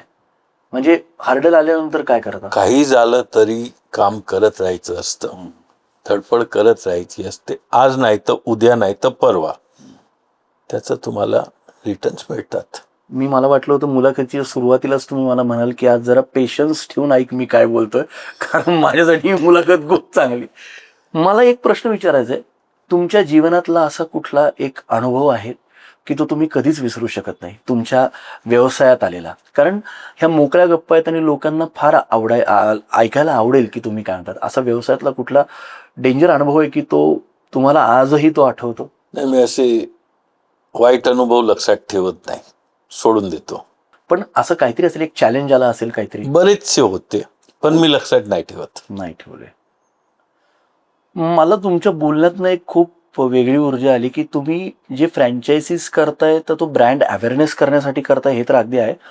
पण तुम्हाला लोकांना रोजगार द्यायचा हा त्याच्या मागे खूप जास्त मला मोठी मोटिव्ह वाटतं. कारण काय आहे की आज मी बरेचसे ब्रँड बघतोय, लोक रॉयल्टी घेतात, गुडविलचे मंथली चार्जेस घेतात. मी त्यातलं काही घेत नाही. आमचं मार्जिन सुद्धा मिनिमम आहे की जे माणूस एखाद्याला व्यावसायिकला सांगितलं तर त्याला विश्वासही बसणार नाही. नॉमिनल मार्जिन आहे आमचं. आणि त्या व्याजावर जर एवढे ऑपॉर्च्युनिटी आहेत, निदान 10 लोकांना, 15 लोकांना किंवा 100 लोकांना त्याचा उपयोग व्हावा. बरं, एक सहज विचारतो, कसा मार्जिन रेशो काय असतो फ्रँचायझीमध्ये, फ्रँचायझी मॉड्यूलमध्ये तुमच्या? हे कसा असतो, एक अंदाज? म्हणजे काय, कसे पर्सेंटेज तुम्ही डिसाईड? पर्सेंटेज वेगवेगळे असतात. अच्छा. आयटम वाईज असतात, म्हणजे प्राइस रेंजवर डिपेंड असतात. Okay okay okay. म्हणजे तसं बघायला गेलं तर एक दालन जर व्यवस्थित झालं तर तुमच्याकडे असे काही लोक येतात फ्रँचायझी की काका आता आमचं एक खूप सुंदर चाललंय इकडे, आहेत आता अजून एक ठिकाणी टाकतो, असं झालेलं आहे? मग तेव्हा तुमचं काय उत्तर असतं की एकावरच कॉन्सन्ट्रेट करा? नाही, हळूहळू वाढवा. जमत असेल, मॅनेज होत असेल तर करा, तर 2 करा, पण एकाच गावात. हो. एक असं कधी झालंय का तू कोणीतरी अशी म्हणजे एवढ्या 40 वर्षाच्या काळात, कारण मी खूप बघितलंय आजकाल ही फर्स्ट कॉपी सेकंड कॉपी खूप येतात, तुम्हाला येतात. कधी या 40 वर्षात असं तुमच्याबरोबर घडलंय की तुमच्याच नावाचा ब्रँड कोणीतरी काढलेला आहे? बरेच वेळा घडलंय. काय मग तुम्ही काय केलं? सोडून दिलं, जाऊ द्या? मध्ये एक होता, अरे बापरे, MG रोडवर. हा. त्याचा इथे रेड केलेली. पहिलं त्याला मी समजून सांगितलेलं, बाबा हे ब्रँड आमचं आहे, तुम्ही नका वापरू. त्याने थोडंसं लाईटली घेतलं किंवा मे बी त्याला प्रोसिजर माहिती नसेल. मग त्याच्यावर रितसर कंप्लेंट केली, त्याला अरेस्ट केलं. असे वर्षातनं एखाद केसेस होतात. पण माझी पद्धत आहे, मी पहिलं प्रेमाने समजून सांगतो. पण समोरचा माणूस मग त्याला असं वाटतं की हा एवढंच पोलाइटली सांगतोय तर आपल्याला फक्त बोलण्यातच दम देतोय, काहीच करू शकत नाही. मग ते शेवटचं केस म्हणजे एक तर सूट फाईल करायचा, त्यांना समज जातं, मग ते सरेंडर होतात. अच्छा, म्हणजे अशा दरवेळेस गोष्टी वर्षातनं एक केस होती अशी. बरं, माफ करा पण माझ्याकडे अजून 4-5 कपड्याचे ब्रँड येणार आहेत, त्यांची मी मुलाखत घेणार आहे. कारण तुम्ही म्हटलं ना सगळ्यांशी सगळं समतोल करायचं म्हणून. मला सांगा, पण मला माहिती आहे, पण हे प्रेक्षकांना गोष्ट ऐकायची. तुम्ही मुलुंड चेक नाक्याला राहत होता, 86 साली तुमचं दुकान इकडे झालं. हो. तुमचे आई वडील, तुमच्या ते 2 तिथेच होते. आम्ही 2 भाऊ इथे आलो, बाकी सगळे तिथेच म्हणजे होते. श्रीकांत जोशीजी आणि तुम्ही. आम्ही दोघं इथे आलो. घराची आठवण नव्हती येत होती. तुम्ही व्यवसाय हा महत्वाचा आहे. तुम्ही तुमच्या आईला खूप जास्त कनेक्टेड होता. हो, आमची आई यायची आठवड्यातनं एक दिवस. मुंबई पुणे. आमचा सकाळी डबा घेऊन ती तिथनं निघायची, दुपारी FC रोडला यायची. कशी, बसनी, ट्रेननी? ट्रेननी. मग तुमचे वडील पण यायचे? कधी एकदा वडील यायचे, एकदा आई यायची. मग आम्ही जेवण करून संध्याकाळी 4 की 5 वाजता ट्रेन जायची, ती 7 वाजता ठाण्याला पोचायची. एवढं ट्रॅफिक नव्हतं तेव्हा, रेल्वेनेच यायचे.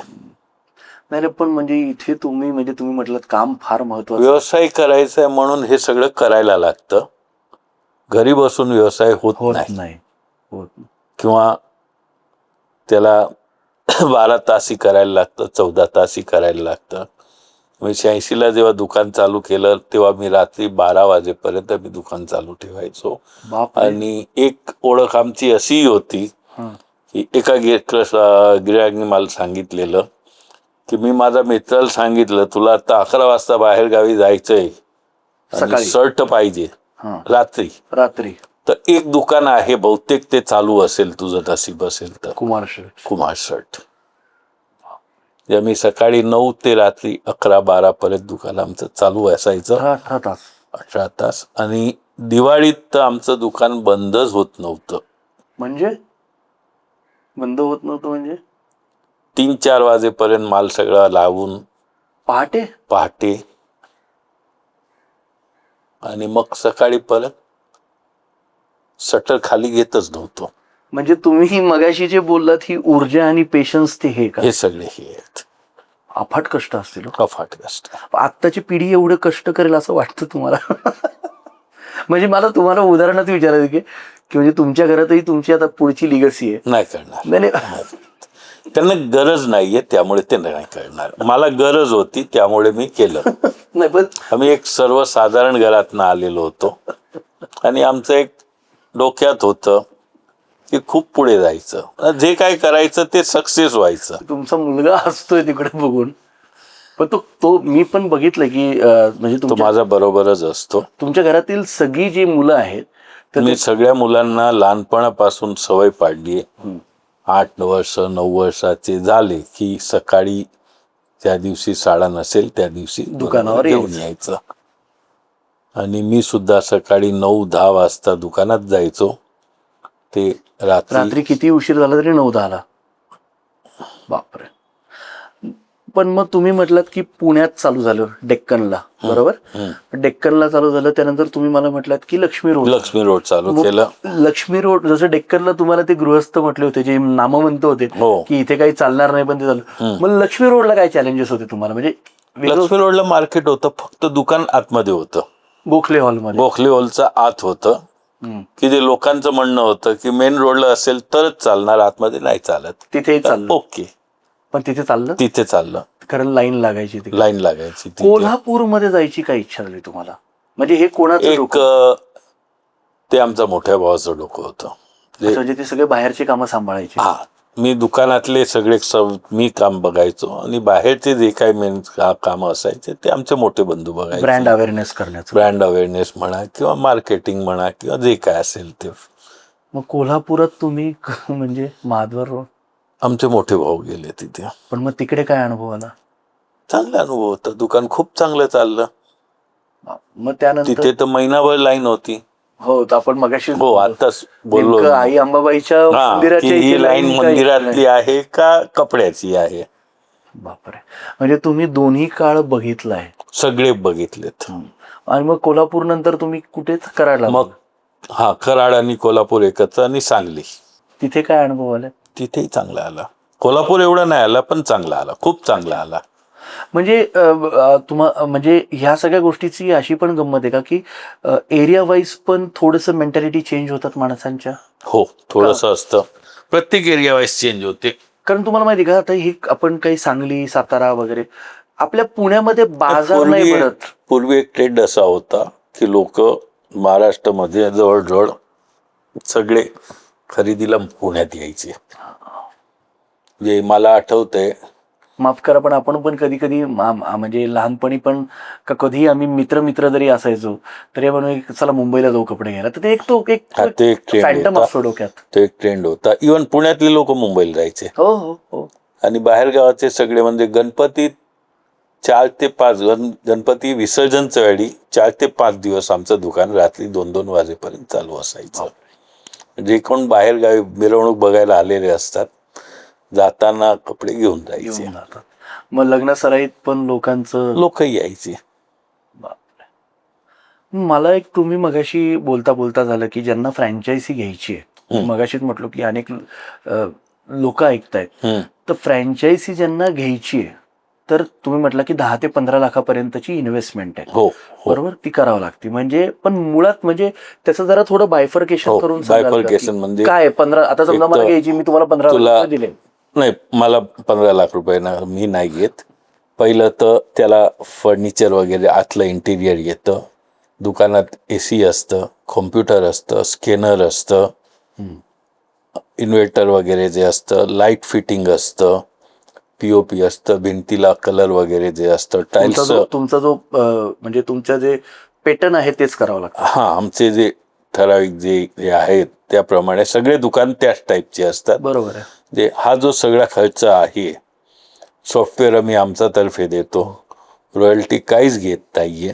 अच्छा. आणि शक्यतो सगळंच सहकार्य आमच्याकडनं असतं. म्हणजे एखादा जर रिटायर्ड माणूस जरी आला माझ्याकडे की मला म्हणजे दुकान 50 टाकायचंय, 60 वर्षाचा माणूस आला तुमच्या वयातला आणि त्याला दुकान टाकायचंय, मग काय तुम्ही करणार? त्यालाही आम्ही पूर्ण सपोर्ट करतो आणि तो करू शकतो.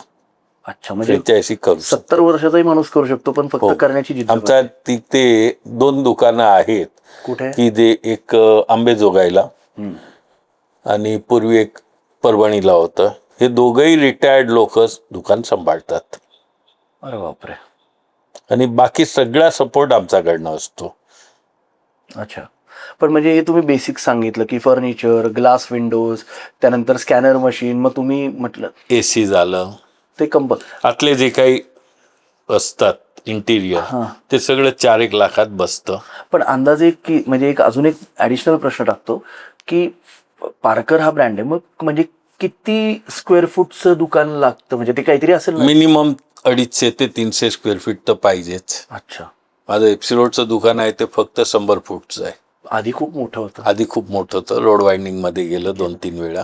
आता 100 फूट, 100 वरती 100 खाली असं 200 फूट आहे. हे सगळ्यात छोट्यात छोटं दुकान आहे. हो, पण म्हणजे 250 ते 300 फूट लागतं, कमीत कमी 300 फूट, इन्क्लुडिंग ट्रायल रूम. हा ते सगळं आताच येतं. ट्रायल रूम कंपल्सरी लागतं. ट्रायल रूम असतोच, कपडे चेंज असतोच. करायला, फिटिंग कंपल्सरी. बघायला, त्याच्यासाठी ट्रायल रूम असतो. बरं, म्हणजे आता आणि फ्रँचायझी घेणं खूप सोपं आहे, खूप सोपं आहे. फक्त काम करायची तयारी तुमची असायला नाही, पाहिजे. बरोबर आहे वीरेंद्र, मार्गदर्शन आम्ही सगळं करतो. पण 15 लाखाचं भांडवल पण पाहिजे ना. 12 ते 15 आता याच्यातले 4 लाख रुपये आता समजा हे सगळे फर्निचरला गेले. म्हणजे आता सगळे ज्यांना फ्रँचायझी टाकायची, हा प्रश्न त्यांच्याकडून आलेला आहे मला. आणि हा प्रश्न कुठून आलाय तोही मी तुम्हाला सांगतो. हा प्रश्न मला नांदेडवरनं आलाय. माझ्या नांदेडच्या मित्रांनी मला विचारलं की दिग्विजय, की फ्रँचायझी टाकायची असेल तर काय करायचं. तर आता हे 4 लाख रुपये गेले, राहिले 4 लाख खर्च झाला, 10 लाख रुपये राहिले. 8 लाख रुपये. 8 लाख. 8 लाखाचा स्टॉक दुकानात पाहिजे. समजा लोकेशन वाईज कुठे प्लस मायनस असतं. मोठं सिटी असेल तर तिथे थोडासा स्टॉक जास्त असतो, पण ते तुमचा स्टॉक तुमच्याकडेच असतो. बरोबर आहे, पण मग हा स्टॉक घ्यावा लागतो विकत पहिला. हा, पहिला तो विकला गेला की त्याचा आधी दुसरा स्टॉक यायला पाहिजे. अच्छा, म्हणजे पहिला 8 लाखाचा स्टॉक हा तुमच्याकडून विकत घ्यायचा. आम्ही त्याचेच पैसे घेतो फक्त. ओके. आणि मग 4 लाख फर्निचरला जातात. 12 लाख 10 ते 15 मी याच्यासाठी म्हटलो की लागू शकतो. कुठेतरी डिपॉझिट पण आलं. डिपॉझिट येतं. हे आमचं कॅल्क्युलेशन आहे, तोपर्यंत 4 मध्ये होतं. कुठेतरी प्लस मायनस होऊ शकतं. कुठे डिपॉझिटच जर जास्त असेल तर ते 4च्या ऐवजी 5 होतात, होऊ शकतं. पण ही अप्रॉक्सिमेटली आहे. आणि याचाच समजा 15चे 12 झाले किंवा 11 झाले तर ते तुमचेच आहेत. अच्छा, आणि मग आता समजा 8 लाखाचा माल हा जो असतो, हा फक्त आता म्हणजे 8 लाखाचा माल स्टॉक घेतला, 3 लाखात फर्निचर झालं तर तुमचं काम 11 लाखात झालं. बरोबर आहे. तुम्ही जर व्यवस्थित मेंटेनी चालवली तर 101% माझी फ्रँचायझी चालणार. आजपर्यंत पहिल्या दिवसापासून, दुकान उघडल्यापासून पहिल्या दिवसापासून सेल नाहीये असं कधीच झालेलं नाहीये. मग तो तुमचा टेक्निक सेल जास्त झालंय, मग दुर्लक्ष होतंय, मग ते दुकान हळूहळू बंद होतंय, असं झालेलं आहे. हा माझा अनुभव आहे. अच्छा, आणि हा खरा आहे. समजा दुकान घेतलं, चाललं नाही, कुठलंही कारण असो, बाबा तुम्हाला जमलं Family नाही, असेल, तुम्हाला काही फॅमिली, तर त्यातला मॅक्झिमम माल आम्ही परत घेतो आणि तुमचे पैसे तुम्हाला परत देतो. हो, मग त्याला काही पण त्याला प्रत्येकाला टप्प्यात हो, टप्प्यात ना पैसे बिसे द्यायला टप्पे नाही. बरं, कारण त्याला आहे ते जेन्युइन पाहिजे. जेन्युइन पाहिजे. म्हणजे आज घेतलं आणि परवा बंद केला मला नाही करायचं, तसं असं नाही होत. दुकान जेन्युइनली नाही चाललं, पण असं होत नाहीये. सगळे दुकानं जास्त चालायला लागतात. मग त्या मुलांना असं वाटतं की हे आलेले पैसे सगळे माझेच आहेत. नाही, तर ते कंपनीचे पण असतात ना त्याच्यात. काही कंपनीचं आउटस्टँडिंग नसतंच, कारण विकतच घेतलेलं असतं. पण तो दुसरा माल भरायचा आहे, तो भरत नाही. मग ते दुकान हळूहळू, म्हणजे चॅलेंजेस हे सगळीकडे असतात. हे चॅलेंजेस असतात, पण आपण ह्याला किती टेक्निकली घ्यायचंय आपल्यावर आहे. तुला सांगितलं ना की आमचं कराडचं दुकान होतं, आहे आत्ताही, अजून आत्ताच जाऊन आलो. आहे. पूर्वी 200 फूटचं होतं, आज व्यवस्थित मोठं केलंय पाहिलं मी. आणि आज त्यालाही जवळजवळ 30 वर्ष झाली. 30 वर्ष झाली. मी जाऊन आलो तिकडे. ऍक्च्युली मी तिकडूनच शर्ट घेतला होता अजून. मी 2015 पर्यंत दुकानही सांभाळली, कारखानाही सांभाळलाय. कारखाना, बरोबर. आमचं भूगावला हिरा गार्डनचा शेजारी मोठं युनिट होतं. तिथे माझा इथे 100 लोक कामाला होते. सकाळी मी 9 वाजता घरातनं निघायचो. दुकानं Hadapsar, FC road, Lakshmi road, Chinchwad हे 4ही दुकानं बघून संध्याकाळी किंवा रात्री कारखान्यात जायचो. तिथनं मी रात्री 3 वाजेत घरी यायचो आणि परत दुसऱ्या दिवशी सकाळी 9 वाजता जायचं. हे 2014 पर्यंत मी केलेलं आहे. तेव्हा माझी मुलं सगळी लहान लहान होती. म्हणून आता ह्या पारकर द न्यू यू हा ब्रँड आहे. म्हणजे हो, संघर्ष खरा हा आहे. संघर्ष आहे. त्याशिवाय संघर्षाशिवाय कुठेही यश मिळत नाही आणि संघर्ष हा प्रामाणिकपणे करायचा असतो. बरोबर आहे. म्हणजे तुम्ही आधी जे सांगितलं थोडक्यात सांगितलं, आता तुला थोडस नाही, कारण बायफर्केट करून मी तुमच्या मागे लागलो, कारण तुम्ही मोजके उत्तर देतात, पण तुमच्या बोलण्यात एवढं कळालं की समजणे वाले को इशारा काफी होता है. तर तो टेक्निकली आम्हाला कळाला. सगळ्यात महत्वाची गोष्ट मला एक थोडासा ह्या प्रश्नाकडे येतो की सर, शक्यतो आता तुम्ही बघितलं की सुरतमध्ये आता खूप सारे मोबाईलच्या ह्याच्यात हो असं नुकसानी काही वेळा होतं. एक 4 ते 5 वर्षापूर्वी सेम प्रॉब्लेम झालेला चिपळूणमध्ये. पारकरचं याला पारकरचं दुकान आहे म्हणजे जरा तिथे. थोडं ऐकायला आवडेल. 4 वर्षापूर्वी ते झालेलं होतं. पण ते सगळं झाल्यावर मॅक्झिमम त्या दुसऱ्या दिवशी मी दुकानदाराला फोन केलेला. आमचे कोल्हापूरचे जे पार्टनर आहेत महेंद्रभाई, त्यांनी फोन केलेला. आम्ही दोघांनी त्याला सांगितलेलं, तू काही काळजी करू नको, रुटीन झालं की तुझा दुकानात जेवढा माल असेल तेवढा मी भरून देईन. बरं. आणि भरून दिला. पण मग हे सगळे जे नुकसान झालेले कपडे असतात त्याचं काही परत पुनर्वसन होऊ शकतं का? चांगलं होऊ थोडंसं होतं, जे काही जास्त खराब झालेलं नसेल ते. बाकी मग सगळं कोणाला तरी द्यायचे. बापसे आपल्याकडे भरपूर संस्था आहेत ज्यांना ते कपडे धुवून वगैरे व्यवस्थित प्रेस करून दिले तर त्यांनाही ते उपयोगी पडतात. बेसिकली म्हणजे कापड हे फार मौल्यवान, त्याला जपणं फार गरजेचं हो असतं ना. सगळ्यांनाच जपायला पाहिजे. अगदी बरोबर. सगळ्यांनाच कपड्यालाही जपायला पाहिजे, माणसांनाही जपायला पाहिजे. मला एक बोलता बोलता गंमत कळाली की आता तुमचा प्रवास जाणला, मला खूप आनंद वाटला की दुकान सांभाळून, फॅक्टरी सांभाळून, परत 3 वाजता घरी जाणं, या सगळ्या गोष्टींमध्ये तुम्ही तब्येतीची काळजी घेतली की नाही? हो घेतली ना. पण म्हणजे कसं एक समोर जेव्हा ध्येय असतं ना तेव्हा तब्येतीला काहीच होत नाही. जेव्हा तुम्ही आराम करता ना तेव्हा वाटतंय की हे दुखतंय किंवा ते दुखतंय. कामात असला की काहीच वाटत नाही. बरोबर आहे. तुम्ही काहीतरी सांगत होता मला. आता हे 96-97 पर्यंत आम्ही हे सगळं केलं. 2000 साली जेव्हा पश्चिम महाराष्ट्र मला वाढवायचं होतं तेव्हा मी, आमचे मोठ्या भावांचे एक मित्र होते महेंद्रभाई पोरवाल म्हणून, त्यांना पार्टनर घेतलं आणि मग त्या साईडचं काम ते बघायला लागले. पश्चिम महाराष्ट्र. आणि मग ते तिथपर्यंत आमचे 7-8 दुकान झालेले. नंतर मग पुढे आम्ही 50 दुकानापर्यंत पोचलो की अजूनही आम्ही एकत्रच आहोत. मानस किती दुकानांचं आहे? म्हणजे तुमचं फ्रँचायझीज देण्याचं काम म्हणजे तुम्हाला ते रोजगार निर्मिती अजून जास्त वाढायची मुलांमध्ये. हो, हा मेन मोटो आहे तुमचा. असं काय मानस आहे तुमच्या दुकान? किती तुम्हाला फ्रँचायझीज करायचे आहेत? होईल तेवढे कमी आहेत. होईल तेवढ्या कमी आहेत. नॉर्थमध्ये जाण्याचा मानस आहे तुमचा? नाही, अजिबात नाही. आलीच जर ऑफर तर की नॉर्थमध्ये आली तेव्हा बघू. पण आता तरी नाही. आता पुढं महाराष्ट्र बस झालं. अच्छा. गुजरात वगैरे साईडला वगैरे नाही, महाराष्ट्र बस झालं तेवढंच. महाराष्ट्रावर कॉन्सन्ट्रेट करायचं. अरे वा, ही खूप महत्वाची गोष्ट आहे आणि म्हणजे खूप इम्पॉर्टंट गोष्ट आहे की तुम्हाला त्या लोकांना चव काय पाहिजे ते आपल्याला माहिती आहे की बाबा इथला टेस्ट काय आहे. ते स्टेट बदललं की हे सगळं बदलतं. आणि मग जे हातात आहे ते पहिलं धरून ठेवायचं. तर ते धरायला गेलो आणि हे सुटून जातं, असं होतं. 40 वर्षाचा दांडगा तुमचा अनुभव आहे, वय वर्ष तुम्ही 60 आहात असं तो- आम्ही गोदरेज बरोबर काम केलेलं आहे. अच्छा, तेव्हा आमचे 200 आउटलेट होते. बापरे. तेव्हा गुजरात बिजरात सगळीकडे होते. काहीतरी नाव आधार का असं काहीतरी एक होतं. हम्म. ते बियाण्याचं काम करायचं. तेव्हा त्यांचं 2,000 स्क्वेअर फीटचं दुकान असायचं. त्याच्यात आम्हाला 150 स्क्वेअर फीट आहे. त्यांनी ओपन केलं की पहिलं आम्हाला विचारायचे, तुमचा इंटरेस्ट असेल तर आम्ही तुमच्यासाठी जागा ठेवतो. तर तेव्हा आमचे 200 आउटलेट त्यांच्यात होते. बापरे. एक अजून गमतीशीर प्रश्न आहे. आता जसं तुम्ही सुंदर पूर्ण पण फ्रँचायझी, ते पूर्ण आधारचं काम आहे आमचे मोठे भाऊ आणि आमचे महेंद्रभाई.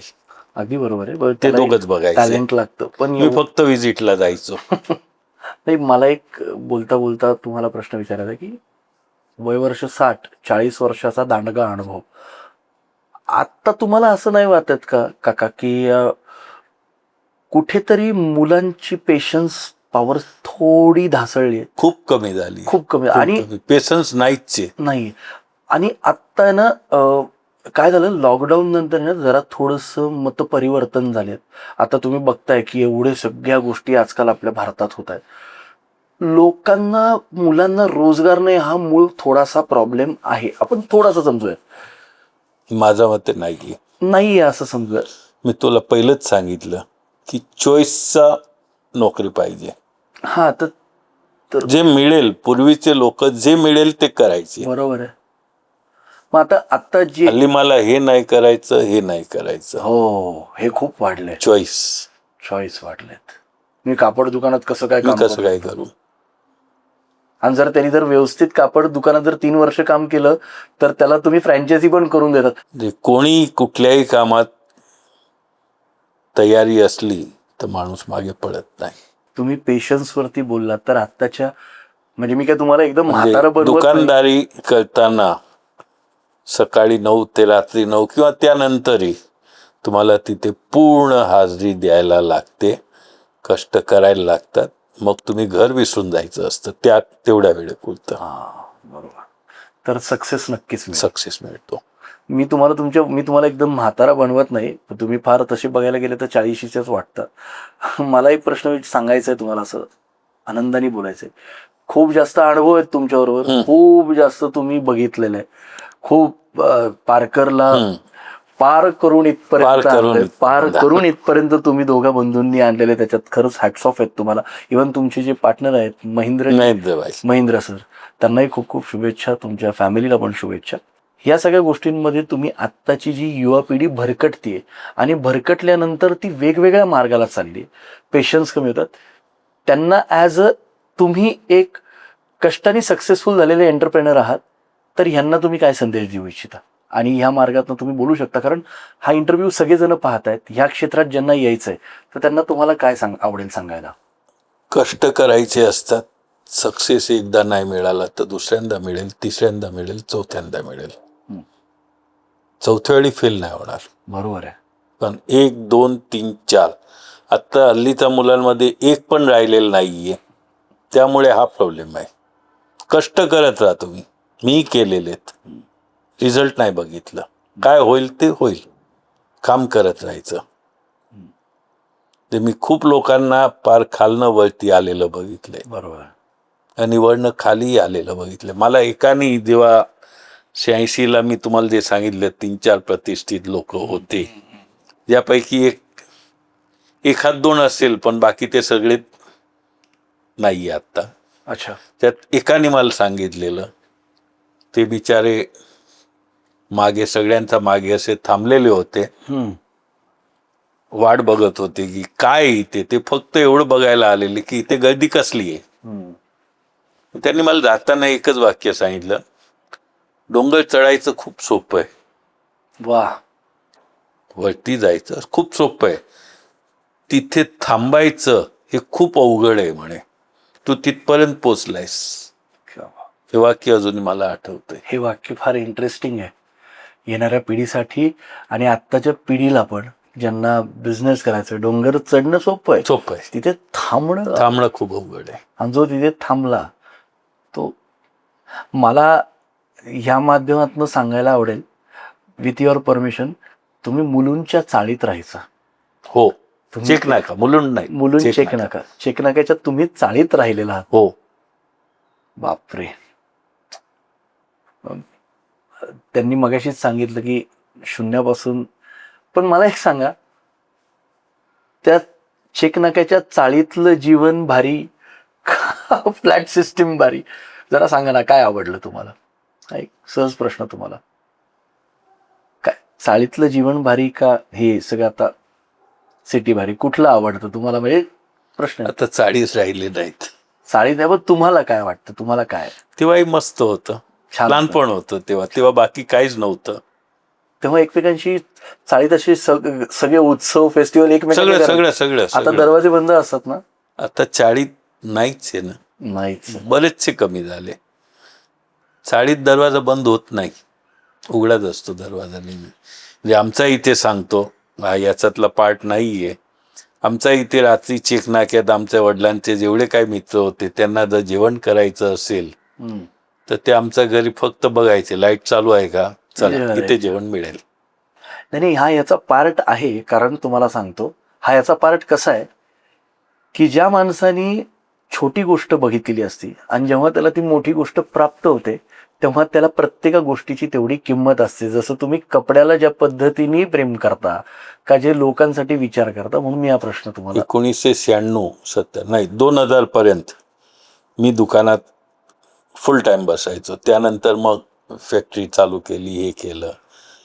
2000 पर्यंत तरी म्हणजे 15 वर्ष माझ्या दुकानात स्टाफचं जेवण हे माझ्याकडनं यायचं. की कुठल्याही जो व्यवसाय करतो दुकानदारांनी का जो एंटरप्रेनर आहे, तर त्यांनी नात्यामध्ये बिझनेस करावा का नात्याच्या बाहेर बिझनेस करावा, हा प्रश्न त्यांनी विचारला. तुमचं काय मत आहे याच्यावर? नाही, कुठल्याही गोष्टीला एक हे ठरवून चालत नाहीये. 10 प्रयत्न केले तेव्हा त्यात एक सक्सेस होतो किंवा 2 सक्सेस होतात. जे कुठलीही गोष्ट ही ठामपणे तुम्ही सांगू शकत नाही की नातेवाईकांचं नाहीच करायचं, पण नातेवाईकांबरोबर केल्यानंतर खूप वाईट अनुभव येतात, कुठेतरी चांगलेही येतात. पण हे वेळेवर आहे, वेळेवर नाहीये. प्रमाण जे आहे पर्सेंटेज वाईज ते थोडस, म्हणजे शक्यतो प्रयत्न हे सगळे करायचे असतात. पण फक्त एक प्रयत्न केला, सक्सेस नाही आलं, मग दुसरा नाही करायचं असं नसतं. परत दुसरा करायचा, तिसरा करायचा, चौथा करायचा, कुठेतरी यश मिळेल. एक ट्रेन गेली तर आपण दुसऱ्या ट्रेनची वाट बघतो, खरी रडत नाही बस, घरी जातो का परत? नाही, डेस्टिनेशनवर पोहोचतो. हा, पोचायचं असेल तर. आजचा दिवस आणि आजची खरंच मुलाखत एक वेगळी प्रेरणादायक आहे. आणि सगळ्यात महत्वाची गोष्ट, ह्या सेगमेंटची मुलाखत घेण्याचं कारण, ज्यांना कोणाला व्यवसाय करायचा असेल त्यांना फ्रँचायझी खूप आमची सोपी आहे.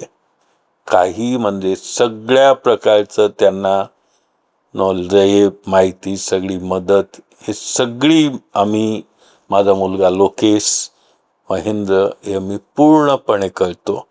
जे कुठेही त्याला अनुभव कमी पडतो किंवा हे आम्ही पूर्ण मार्गदर्शन करतो. मी ऐकलं एका तुमच्या दुकानातनं की जेव्हा तुम्ही एखाद्याला फ्रँचायझी देता तेव्हा तुमच्या घरातील आणि तुमची जी मुलं आहेत का, तुमच्या तो एक स्टाफ, ते त्याच्याकडे 10-12 दिवस त्याला हेल्प करतात, जाऊन 2-4 दिवस तिकडे त्याला सेट करून देतात का, रेग्युलरली लक्ष? आपल्या दुकानात ना एखादा माणूस जशी गरज पडली तर त्याला 8-15 दिवस, म्हणजे पूर्वी जेव्हा मी कराड साताऱ्याला दुकान केलेलं तेव्हा महिनाभर माझा इथनं एक जण तिथेच होता. वा, व्यवस्थित चाललेलं.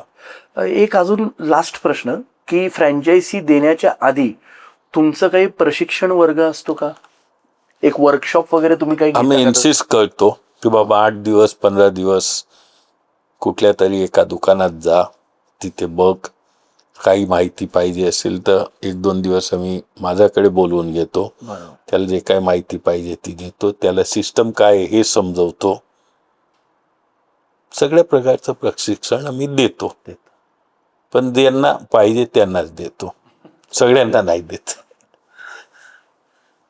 आजचा दिवस आणि आजची मुलाखत एक खूप वेगळ्या मुद्द्यावरती झाली आणि मला फार आनंद आहे की ह्या गोष्टीचं श्रेय मी लोकेश जोशी यांना देऊ इच्छितो. पण सगळ्यात महत्त्वाची गोष्ट ही एक स्टोरी नाही तर हे एक सत्य आहे आणि सत्याच्या मागे संघर्ष असतो आणि संघर्ष जो करतो तोच सकारात्मक व्यक्ती होऊ शकतो आणि दुसऱ्यांना सकारात्मक करू शकतो. फ्रँचायझीच्या पारकरच्या मॉड्यूलबद्दल तुम्हाला सगळ्यांना सांगितलेलं आहे. हा तो पारकरचा जो खूप सुंदर लोगो आहे आणि खूप चांगल्या पद्धतीची ही त्यांची एक योजना आहे. आपण समजूयात की नवोदित आणि रोजगार देण्याची ही संधी हे ते उपलब्ध करून देतात. पारकरच्या फ्रँचायझीसाठी तुम्हाला जर संपर्क करायचा असेल तर मी ह्या डिस्क्रिप्शनमध्ये आणि ह्या व्हिडिओच्या एंडिंगला तुम्हाला मी ते संपूर्ण संपर्क नंबर आणि त्यांचा ॲड्रेस देईन. तुम्ही बेधडक आणि उत्तम पद्धतीने त्यांना फोन करून त्यांना मनमोकळ्या पद्धतीने तुम्ही फ्रँचायझीबद्दल प्रश्न विचारू शकतात. खूप खूप धन्यवाद आणि मनापासून तुम्हाला पुढच्या सगळ्या गोष्टींसाठी शुभेच्छा. मोकळ्या गप्पा आज इतक्या वर्षानंतर ऑन कॅमेरा तुम्ही मारल्यात हो. त्याबद्दल धन्यवाद. तुम्हाला कसं वाटलं? बरं वाटलं. फक्त बरं वाटलं? पहिली वेळच पुतण्यांना प्रश्न उत्तर केले. प्रश्न उत्तर केले. थँक्यू. खरं आम्ही तर खूप खूप धन्यवाद. नमो पार्वती पतये हर हर महादेव. धन्यवाद. थँक्यू.